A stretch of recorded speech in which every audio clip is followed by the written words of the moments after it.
teman-teman, selamat bergabung di channel L Academy. Di video kali ini aku bakal jelasin materi AKM lagi, yaitu tentang pembagian dividen. Langsung aja kita bahas materinya. Secara umum, ada dua karakteristik dari dividen saham preferen. Yang pertama itu ada dividen kumulatif dan yang kedua adalah dividen partisipatif. Yang pertama dividen kumulatif, artinya jika perusahaan tidak membayar dividen di tahun tertentu, maka dividen yang belum dibayar tersebut menumpuk ataupun terakumulasi dan wajib dibayar di masa depan sebelum pemegang saham biasa mendapatkan dividen apapun. Nah, dividen yang belum terbayar tersebut dinamakan dividen in arrears ataupun dividen tertunggak. Nah ya, jadi ketika perusahaan itu mempunyai utang dividen di tahun sebelumnya, karena tahun sebelumnya perusahaan tidak membagikan laba kepada para pemegang saham dengan alasan tertentu, maka pada saat pembagian laba di tahun ini misalnya, maka perusahaan harus membayarkan juga dividen dari tahun sebelumnya ditambah dengan dividen tahun berjalan. Kemudian yang kedua ada dividen partisipatif. Nah, dividen partisipatif ini menurut kebijakannya, dividen suatu periode yang memberikan tambahan dividen kepada pemegang saham preferen jika masih terdapat kelebihan dividen setelah pemegang saham biasa memperoleh alokasi dividen dalam persentase yang sama terlebih dahulu.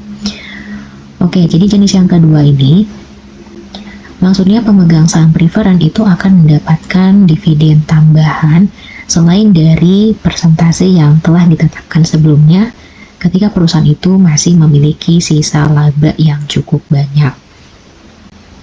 Oke, langsung aja untuk lebih jelas lagi kita bisa lihat contoh sebagai berikut. Misalnya pada tanggal 1 November 2015, PT Obat Manjur melakukan pembagian dividen tunai sebesar 50 juta kepada para pemegang saham. Komposisi pemegang saham itu terdiri dari sebagai berikut. Ada saham preferen 6% dengan total nilai nominalnya 100 juta dan ada saham biasa dengan total nilai nominal 400 juta. Selama tahun 2013 dan 2014, PT Obat Manjur tidak membagikan dividen karena kebutuhan dana investasi yang besar. Diasumsikan komposisi pemegang saham tidak berubah selama 2013 dan 2000 sampai 2015. Yang pertama, asumsinya jika dividen saham preferen itu bersifat non-kumulatif dan non-partisipatif. Oke, berikut ini merupakan perhitungan dari pembagian dividennya. Karena dividen itu bersifat non-kumulatif, artinya ketika perusahaan itu tidak membagikan dividen pada tahun 2013 sampai 2015, maka 2013 dan juga 2014 ya, tidak dibagikan dividen di dua tahun tersebut, maka perusahaan tidak punya kewajiban untuk membayarkannya. Perusahaan hanya akan membayarkan dividen pada tahun berjalan, yaitu pada tahun 2015 dengan nilai nominal untuk saham preferen sebesar 6% dikalikan dengan total nilai nominalnya yaitu 100 juta, sehingga didapatkan dividen untuk saham preferen itu sebesar 6 juta. Dan karena perusahaan ini membayarkan dividen tunai pada tahun tersebut sebesar 50 juta, maka masih terdapat sisa laba yang belum dibagikan yaitu senilai 44 juta. Nah, nilai 44 juta itu akan kita bagikan semuanya kepada para pemegang saham biasa. Kenapa gitu ya? Karena tadi pemegang saham preferen atau dividen itu jenisnya non-kumulatif dan non-partisipatif. Oke, sehingga jelas ya, pemegang saham preferen mendapatkan dividen 6 juta dan pemegang saham biasa itu mendapatkan dividen senilai 44 juta. Nah, kemudian yang kedua, asumsinya jika dividen saham preferen itu bersifat kumulatif dan non-partisipatif. Kumulatif artinya jika ada dividen yang tertunggak dari tahun-tahun sebelumnya, maka akan dibayarkan. Oke, karena tadi ada yang menunggak 2 tahun dividennya, maka di sini kita akan membayarkannya dengan perhitungan sebagai berikut. Karena 2 tahun berarti kita kalikan 2 dikali 6%, ya, ini nominal dari pembagian dividennya per tahun itu 6%, dikalikan dengan 100 juta, maka diperoleh nilai itu sebesar 12 juta. Dan kemudian di tahun berjalan ataupun tahun 2015 ini perusahaan mendapatkan pemegang saham preferred itu akan mendapatkan kembali dividen senilai 6% dari 100 juta ataupun senilai 6 juta, sehingga total yang diperoleh oleh pemegang saham preferred yaitu senilai 18 juta. Nah, kemudian karena bersifat non-partisipatif, artinya ketika masih terdapat sisa, itu dari 50 juta dikurangi dengan 18 juta, itu senilai 32 juta, nah maka pemegang saham preferred itu tidak lagi mendapatkan hak untuk mendapatkan sisa laba tersebut. Artinya sisa laba sebesar 32 juta itu hanya akan kita bagikan kepada para pemegang saham biasa. Sehingga kesimpulannya, untuk yang asumsi kedua, jika dividen saham preferred bersifat kumulatif dan non-partisipatif, dividen saham preferred itu senilai 18 juta dan dividen untuk saham biasa senilai 32 juta. Kalau kita jumlahkan, nilainya akan sama dengan total dividen yang dibayarkan, yaitu 50 juta.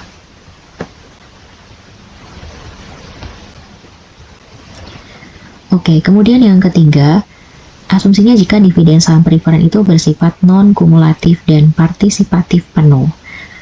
Non-kumulatif artinya dividen yang tertunggak itu tidak akan kita bayarkan, tetapi ketika masih ada sisa laba, maka pemegang saham preferred itu berhak mendapatkan tambahan laba atau tambahan dividen. Kita perhatikan perhitungannya sebagai berikut. Langkah yang pertama adalah kita harus menghitung terlebih dahulu berapa dividen pada tahun berjalan, masing-masing untuk saham preferred dan juga saham biasa mendapatkan proporsi 6% dari total saham masing-masing. Untuk saham preferred tadi nominalnya itu sebesar 100 juta. Kita cek kembali, 100 juta dikali 6% berarti 6 juta ya. Sedangkan untuk pemegang saham biasa atau total saham biasa di sini ada 400 juta. Sama, kita harus kalikan dengan persentasenya 6%. Sehingga didapatkan dividen untuk tahun berjalan dari pemegang saham biasa itu senilai 24 juta. Kalau kita jumlahkan, maka dividen tahun berjalan dari saham preferred ditambah saham biasa totalnya adalah 30 juta.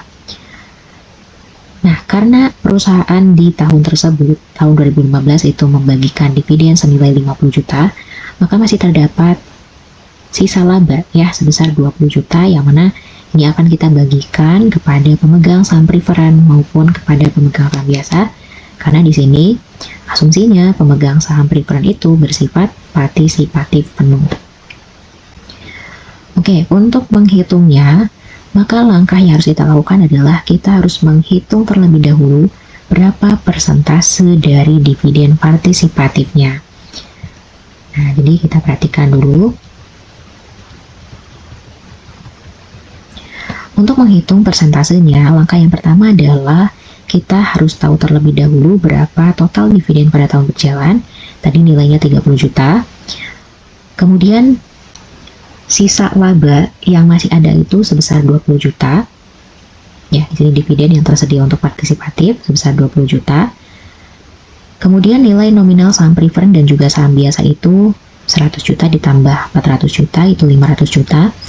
Maka untuk menghitung tingkat partisipasinya, kita bisa membagi sisa laba itu sebesar 20 juta dengan total nominal saham preferred dan juga saham biasa sebesar 500 juta, kemudian dikalikan dengan 100%, maka didapatkan tingkat partisipasinya yaitu 4%. Nah, setelah kita mendapatkan tingkat atau persentase dari dividen partisipatifnya, baru kemudian kita hitung dengan langkah yang sama seperti pada saat kita menghitung dividen tahun berjalan, yaitu 4% dikalikan dengan masing-masing total saham dari preferred ataupun saham biasa. Untuk saham preferred totalnya itu 100 juta, berarti dikali dengan 4%, hasilnya 4 juta. Sedangkan untuk pemegang saham biasa, total sahamnya itu sebesar 400 juta. Kemudian kita kalikan dengan 4%, maka diperoleh nilai sebesar 16 juta. Dan kalau kita jumlahkan, berarti dividen partisipatif dari saham preferred dan juga saham biasa, nilainya 20 juta. Ya, sama seperti sisa laba yang memang masih ada, yaitu 20 juta. Kemudian kalau kita hitung, maka kesimpulannya dividen saham preferen itu sebesar 10 juta, dividen saham biasa itu sebesar 40 juta. Kalau kita jumlahkan 10 juta tambah 40 juta, maka pas ya, sebesar 50 juta.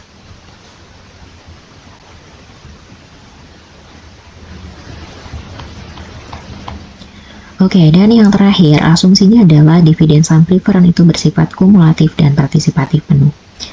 Maka langkahnya adalah kita harus menghitung dulu berapa dividen in arrears ataupun dividen yang tertunggak selama 2 tahun, dimana dari ketiga perhitungan tadi kita sudah mengetahui ya bahwa dividen per tahunnya itu sebesar 6 juta. Dividen saham preferen per tahunnya 6 juta. Maka kalau tertunggak 2 tahun, tinggal kita kalikan 2, maka diperoleh dividen in arrears saham preferennya sebesar 12 juta. Kemudian baru kita menghitung dividen tahun berjalan, masing-masing proporsinya sama 6%. Saham preferen 6% dikalikan dengan total sahamnya 100 juta, berarti 6 juta. Sedangkan untuk pemegang saham biasa, total sahamnya itu sebesar 400 juta. Kalau kita kalikan dengan 6%, maka mendapatkan dividen pada tahun berjalan sebesar 24 juta. Nah, 6 juta tambah 24 juta itu 30 juta, dan tadi ada dividen yang tertunggak atau dividen in arrears itu 12 juta, maka totalnya sudah 42 juta, tetapi masih ada sisa laba, yaitu 8 juta lagi yang itu bisa kita bagi ke pemegang saham preferen ataupun pemegang saham biasa, karena di sini asumsinya dividen itu bersifat partisipatif penuh.